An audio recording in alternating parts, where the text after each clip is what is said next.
Yang lebih prestisius.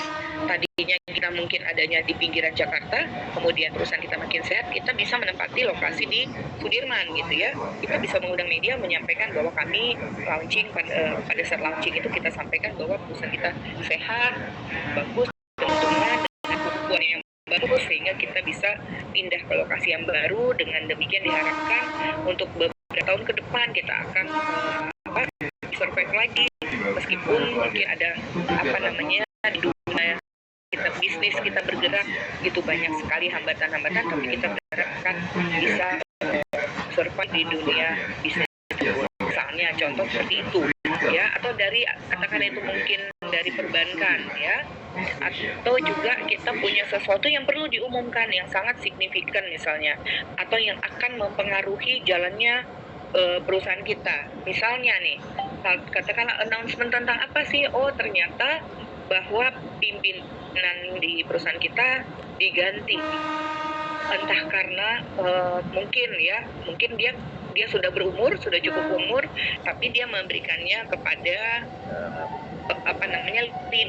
leader yang baru gitu ya, pimpinan yang baru di perusahaan kita demi untuk supaya ada inovasi lebih adaptif, kemudian orangnya juga lebih gesit dan sebagainya, karena pimpinan kita katakanlah mungkin perusahaan kita adalah perusahaan keluarga.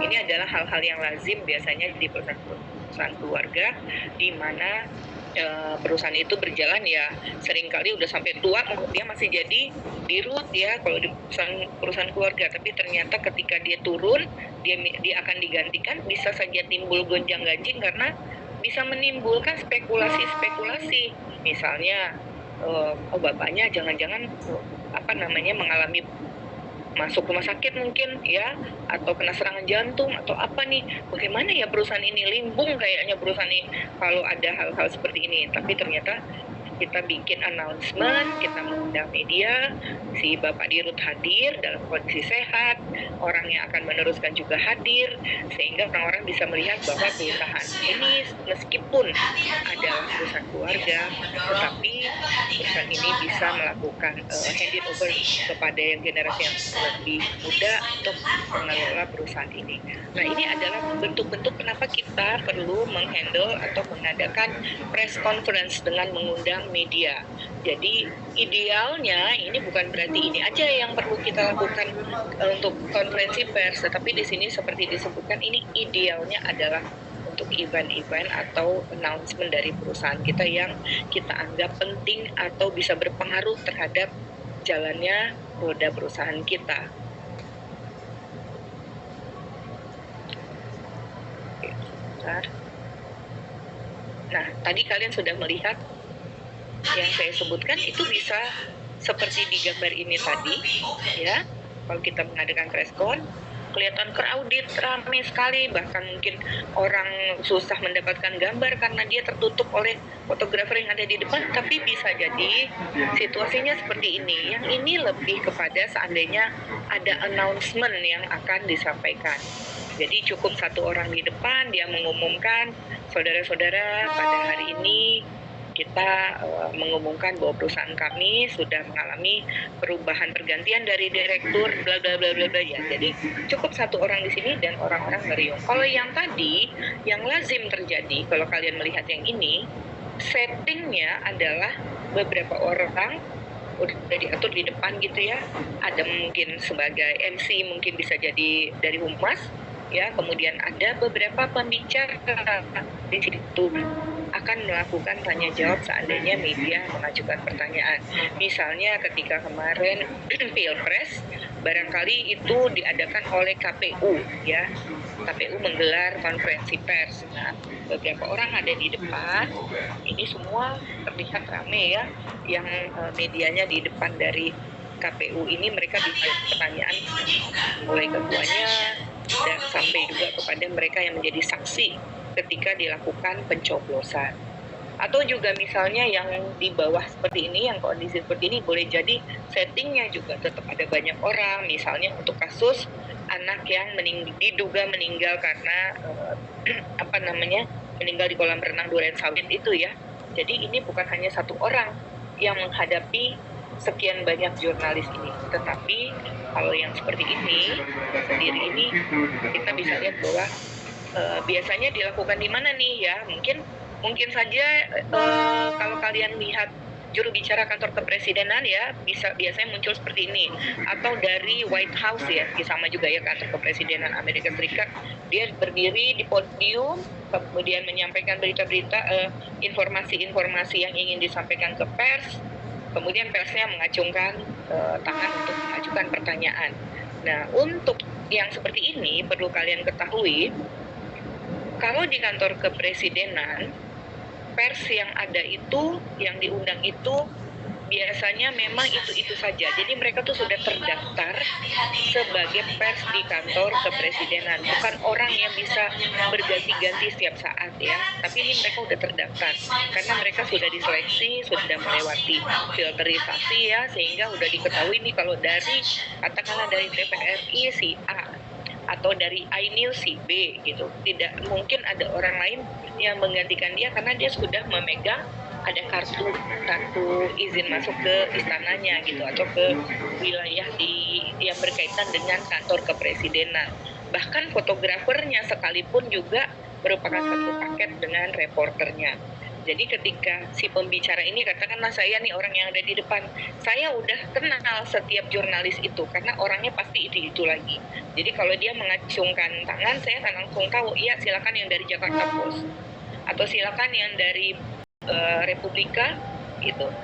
Oh, karena orangnya tidak mungkin berganti. Demikian, ya. Jadi dari sini pun kita udah bisa melihat, kalau lihat foto kalian tahu situasinya kayak apa. Kalau situasinya seperti ini, oh mungkin ini adalah seperti ini nih, ada pengumuman. Kalau yang ini, oh ini sepertinya dia menggelar konferensi pers dengan beberapa orang yang menjadi narasumbernya, kira-kira. Nah, dalam menggelar konferensi pers itu, masalah waktu itu sangat menjadi sesuatu yang penting sekali. Aspek timing is another important aspect of press conference ya, because they all hear the story at the same time. Siapa sih yang dimaksud dengan they all hear the story at the same time? Pertama-tama tentu jurnalis ya. Jadi jurnalis, kenapa waktu itu penting sekali? Kalau kita tidak memanfaatkan timing secara tepat, isu yang berkembang bisa bergulir sampai uncontrolled. Ya, apalagi di dunia digitalized seperti sekarang, sosial media terutama sekali mungkin belakangan ini, bagaimana TikTok itu bisa berpengaruh sedemikian rupa, meskipun hanya kadang-kadang informasi yang diambil tuh dia stitch aja dari yang udah pernah diposting orang tanpa ada verifikasi apakah yang di stitchnya itu sesuatu yang memang sudah diverifikasi kebenarannya atau enggak gitu ya. Tapi kalau kita orang bisa mengakses TikTok, mengakses sosial media, mereka tidak lagi bicara soal apakah ini terverifikasi atau tidak. Yang terjadi saat ini adalah orang terekspos terhadap sebuah berita dari sosial media.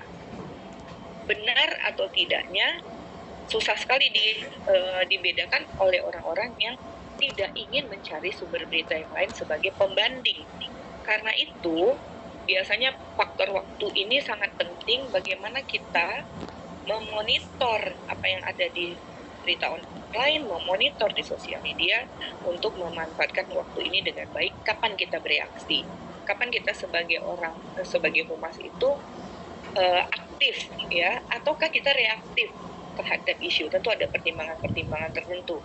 Jadi masalah waktu ini nanti memang harus menjadi pertimbangan apakah kita perlu merespons secara cepat, apakah kita lihat setelah monitoring dari media apa yang ada dimuat di monitor media itu ternyata tendensinya belum ke arah yang negatif, ya kita mungkin nggak usah terlalu reaktif gitu ya, karena ternyata kita bisa memprediksi kok nanti kalau dia naik akan ada waktunya dia mungkin tidak akan berkembang menjadi isu yang lebih besar lagi mungkin, karena kita udah tahu setelah ini nanti mungkin ada isu yang lain kayaknya saya udah lihat ada gejala-gejala akan naik seperti itu, maka isu ini bisa tertutup oleh adanya isu tertentu ya. Kalian bisa lihat ya, misalnya selama masa Pilpres kemarin hampir semua media massa beritanya adalah tentang berkaitan dengan Pilpres. Ya, kalian juga bisa melihat di situ berita apa sih yang bisa naik, yang mencuri perhatian orang di TikTok maupun di IG atau di berita-berita online. Namun ternyata walaupun dicoba diangkat isu tertentu, pasti orang interestnya lebih kepada pemilihan presiden. Jadi kita pun kadang ada kalau jadi perusahaan tertentu, kalau ada bagi yang akan menggunakan eskalator, sisi kiri untuk berdiam dan sisi kanan untuk dapat berjalan mendahului. Akan muncul dengan Pilpres. Jadi kalau saya mencoba kalau kita mencoba membahas ya, waktu Pilpres kemarin misalnya ya, itu pun akan ada isu lain tapi tetap berkaitan dengan adanya perhelatan atau pesta demokrasi ini.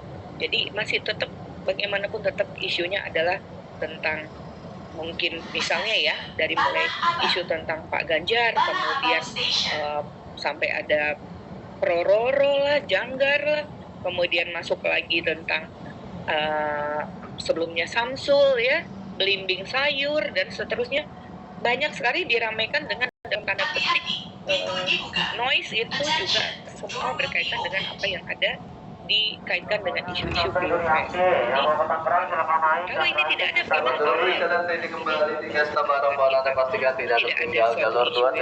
nasional atau isu dunia, misalnya kalau isu dunia itu seperti apa? Ini misalnya kita sekarang sedang dalam masa Piala Dunia ya, kompetisi sepak bola Piala Dunia. Kalau itu terjadi, misalnya berita-berita itu akan kalah oleh Piala Dunia, karena di negara manapun sepertinya di dunia ini yang namanya penggemar bola itu sangat banyak.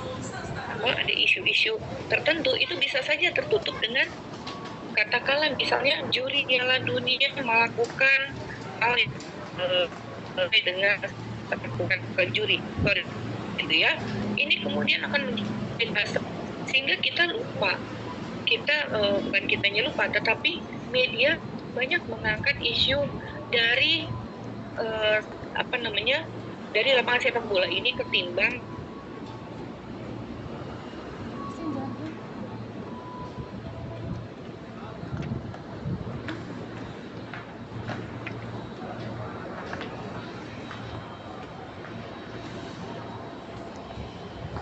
isu nasional yang besar, tidak ada isu global yang besar, sehingga yang media muncul dengan berbagai macam laporan yang ditulis di media ini. Di sini baru kita bisa melihat bagaimana peran seorang PR artinya untuk katakanlah meredam isu mungkin atau counter isu yang akan dimuat oleh media massa.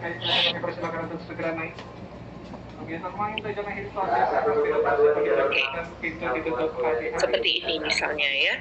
Jadi kalau tadi saya bilang seandainya timingnya sudah pas, oke, kita kalau gitu bikin pertemuan, mengundang media. Kalau kalian lihat di sini siapa sih orang-orang yang berdiri di kiri dan berdiri di kanan ini, Musyab? Kamu bisa nebak yang berdiri di sebelah kiri, berdiri di sebelah kanan ini kira-kira siapa, Musyab?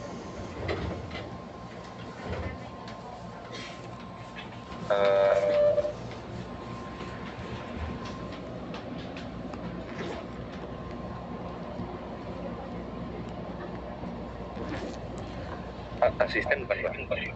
Nah, kalau misalnya ini pertemuan para kepala negara, katakan ini pertemuan kepala ya, nanti mungkin begitu ya. Nah, orang-orang ini asisten.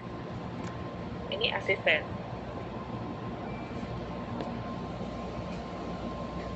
Atau Zainuddin, Ilfi Zahiro. Ilfi tadi sih bilang ini mungkin asisten. Kalau menurut Ilfi, siapa yang bisa berdiri di sini? Kan nggak mungkin suatu perhelatan yang seperti ini semua ada beberapa orang datang dari luar lalu berdiri begini sembarangan, kan nggak mungkin kan? Buatnya nyatet apa yang dikirimkan, apa yang diucap pas 15 konferensi itu Kurang jelas. atau Jadi siapa? Mereka siapa?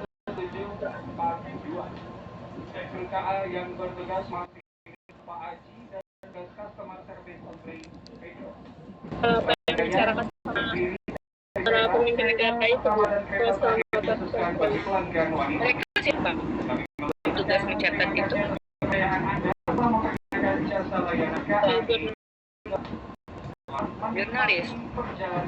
Jurnalis bukan duduk di sini ya?